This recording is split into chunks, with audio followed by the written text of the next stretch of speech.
안녕하세요. 축복누린교회 아침 큐티 시간입니다. 2026년 7월 20일 월요일 아침 함께 묵상할 하나님의 말씀은 이사야 3장 13절에서 4장 6절입니다. 제가 낭독합니다. 여호와께서 변론하러 일어나시며 백성들을 심판하려고 서시도다. 여호와께서 자기 백성의 장로들과 고관들을 심문하러 오시리니 포도원을 삼킨 자는 너희며 가난한 자에게서 탈취한 물건이 너희의 집에 있도다. 너희가 어찌하여 내 백성을 짓밟으며 가난한 자의 얼굴에 맷돌질하느냐.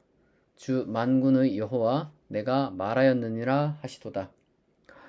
여호와께서 또 말씀하시되 시온의 딸들이 교만하여 느린 목 정을 통하는 눈으로 다니며 아기작거려 걸으며 발로는 쟁쟁한 소리를 낸다 하시도다. 그러므로 주께서 시온의 딸들의 정수리에 딱지가 생기게 하시며 여호와께서 그들의 하체가 드러나게 하시리라.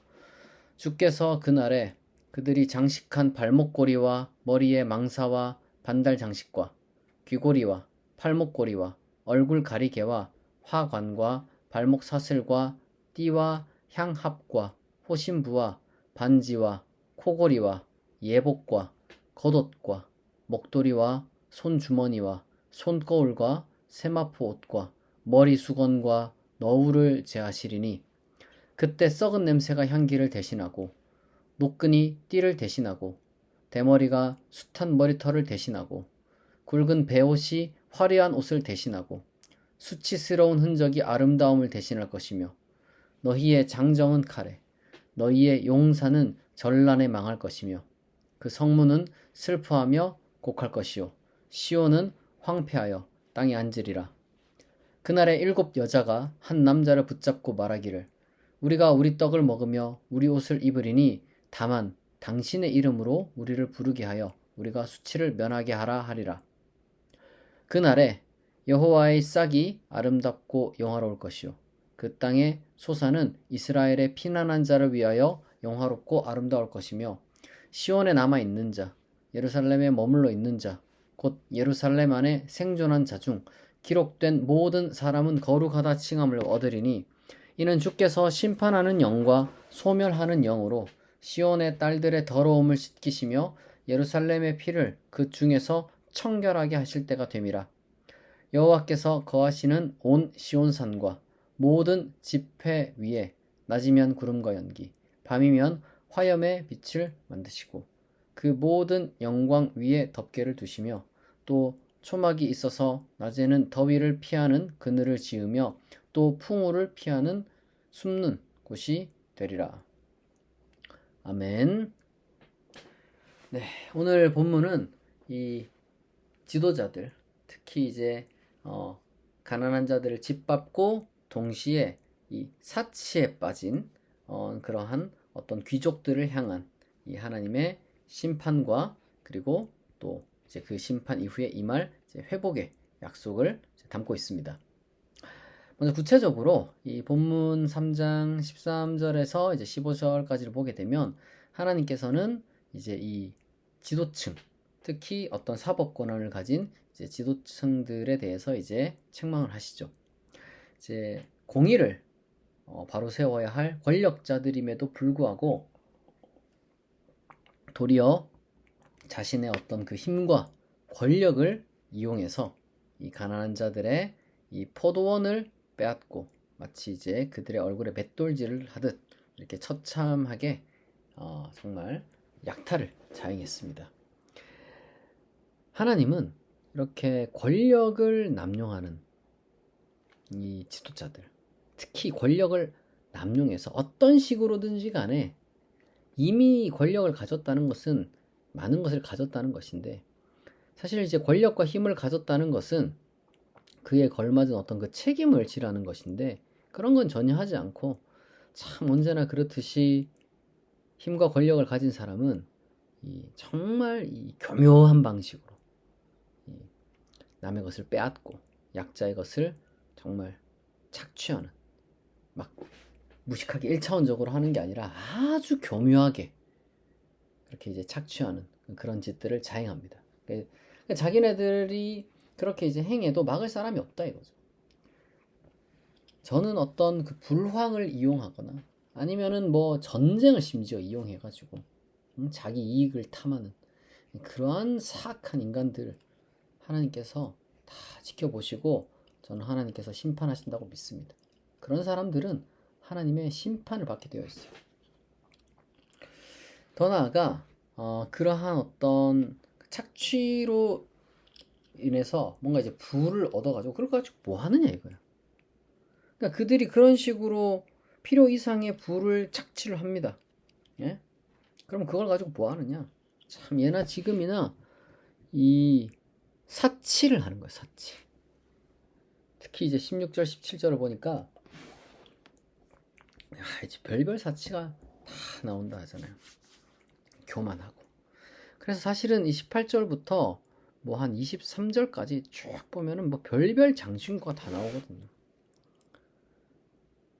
이 참 얼마나 예? 형편없습니까? 다른 사람의 어떤 그 땅을 빼앗고 먹을 것을 빼앗아 가지고 기껏 한다는 게 장식품. 자기 뭐 얼굴 꾸미고 예? 뭐 몸을 꾸미고 그런 거밖에 안 하는 거죠.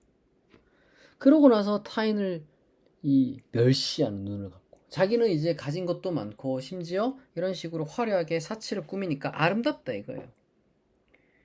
이 부자들과 이 권력자들이 자기가 가지고 있는 어떤 그 아름다움과 어떤 여유들이 빼앗은 것인 줄 하나님께서는 다 아신다는 거죠. 그들은 막 어떻게 사느냐? 타인 멸시하고 아주 음탕하게 살고 거기다가 막 일부러 그 예? 금방울 소리 내려고 걸음걸이도 이러고 티내는 거죠. 막 짤랑짤랑 나 이런 비싼 장신구를 하고 있다. 너희들은 갖지 못하는 것들이다. 이러면서 그러면서 이 공동체와 이 사회의 빈부격차가 가지고 있는 아주 이 비극적인 이 정말 약자들의 고통에는 눈을 감고 허영에만 몰두하는 형편없는 인간들인 거죠. 하나님께서는 거기에 대해서 아주 강하게 그런 어떤 그 자랑하던 외모도 하나님께서 다 망가뜨릴 것이고 거기다가 너희들이 그렇게 교만하고 오만하게 타인의 고통을 알지도 못하게 그렇게 감추고 그렇게 이제 살았던 것에 대해서 전쟁 포로로 끌려가게 해가지고 하체가 드러날 것이다. 아니, 극심한 수치와 모욕을 당하게 될 것이다. 이렇게 이제 경고를 하십니다. 그렇게 돼서 이제 4장 1절에 보니까 이 심판의 결과가 아주 어마어마하죠. 전쟁으로 끌려간 장정들이 전부 다 죽어가지고 이제 인구 불균형이 오니까 7명의 여자가 한 남자를 붙잡고 구걸하는 거죠. 그러니까 자기네들이 돈은 있지만 이 남편 없이 산다는 것은 굉장히 수치스러운 어떤 일이었거든요. 그래서 이제 먹고 사는 경제적 부양은 자기네들이 알아서 할 테니까 그러니까 이름만 빌려가지고 우리가 어떤 그 가문의 이렇게 명예로운 어머니로 이제 살아갈 수 있게 그리고 그런 식으로 생을 마감할 수 있게 해달라 이렇게 하는 거죠. 아주 이 뭐랄까 어떻게 보면은 이 처참한 이 최후가 기다리고 있다는 겁니다. 그러니까 여러분 이 불의와 여러분 이 불평등과 불의와 이런 것들 이 사회 속에 하나님은 이 개개인의 어떤 덕만 보는 게 아니에요. 이 공동체 속에서 나의 위치를 다 보시는 거예요. 또 사회 속에서 공동체 속에서 내 위치가 어느 정도 있고 그리고 거기에 걸맞은 내가 책임을 다하고 있는지 하나님께서 다 보고 계시고 거기에 정말 도무지 걸맞지 않게 행동하고 하나님께서 베풀어 주신 그 은혜 덕분에 그 자리에 가 있다는 사실을 잊고 교만하고 오만하고 사치와 허영에 빠져 있고 그렇게 되면은 하나님께서 그 모든 걸 다 앗아가십니다. 그러니까 우리가 그렇기 때문에 이 하나님의 정의와 공의에 대해서 아주 민감하게 반응하고 깨어 있어야 돼요. 그러나 하나님의 심판은 언제나 그렇듯이 항상 어떤 몰락과 멸망이 끝이 아니죠. 언제나 그렇듯이 이 정화라고 해야 될까요? 이제 새롭게 하심. 이것이 하나님의 뜻입니다. 4장 2절부터 이제 6절을 쭉 보게 되면은 하나님께서는 그러니까 새싹이 나게 한다. 모든 것들이 다 이렇게 미뤄진 다음에 모든 것이 다 끝나는 것이 아니라 하나님께서는 새로운 이제 싹이 나게 할 것이다. 살아남은 자가 있을 것이다. 어떤 여러 가지 많은 사회 가운데서도 그런 어떤 어려움이 있고 막 전쟁이 있고 막 수치와 그런 괴로움이 있을지라도 하나님께서는 반드시 거룩한 사람, 의로운 사람을 보호하여 주실 것이다. 우리가 이제 그거를 믿는 거예요. 사회가 막 이렇게 아무리 흔들릴지라도 하나님께서는 여러분 출애굽 시절에 광야에서 이 이스라엘 백성을 지키신 분이란 말이에요. 낮에는 구름 기둥으로, 밤에는 불 기둥으로 그들을 여러 가지 많은 어떤 어려움 가운데서, 어려움이 없는 게 아니에요. 안락한 건 아니에요. 광야가 어떻게 안락하겠어요. 그럼에도 불구하고 하나님께서는 지켜주신다. 하나님께서 친히 초막이 되어주신다. 낮에 뜨거운 시련의 더위도 막아주시고 밤에 거센 환란의 폭풍 가운데서도 이 남은 자들을 안전하게 지켜주시는 피난처가 되시는 우리 하나님. 우리 하나님을 우리가 이제 믿어야 되는 겁니다. 항상 정의와 공의를 우리가 마음에 품고, 그리고 또 이제 여러분들이 막 권력을 탐하고 권력을 부러워하고 권력에 아첨하고 그러면 안 되는 거죠. 하나님께 우리가 마음을 두고 하나님께 소망을 두어야 하는 겁니다. 사회 공동체의 특히 이제 약자들의 고통을 외면한 채 쌓아 올린 그러한 탐욕과 사치는 헛된 것들이에요. 결국 가장 비참하게 수치스럽게 무너진다는 사실을 우리가 기억해야 합니다. 세상의 그러한 어떤 그 화려함은 하나님의 소멸하시는 불 앞에서 다 타버릴 거예요. 완벽한 보호와 구원이라는 것은 오직 하나님 안에 있음을 우리가 깨닫고, 그러한 어떤 그 권력자들과 힘 있는 자들과 그 높은 자들, 어떤 이름으로 불리던 어떤 그러한 자들의 사치와 허영과 탐욕을 우리가 부러워할 것이 아니라 그것을 우리가 두려워하고 동시에 하나님 보시기에 선한 삶을 살아가고 하나님의 선물을 우리가 아름답게 누리고 또한 하나님 안에서 늘 평안과 행복을 찾아갈 수 있는 저와 여러분이 되기를 축복합니다. 이 시간 우리가 말씀을 생각하며 그리고 또 각자 마음에 품고 있는 기도의 제목을 하나님께 아뢰며 약 3분간 기도하겠습니다.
자비하신 하나님 아버지, 이웃의 아픔과 눈물을 외면한 채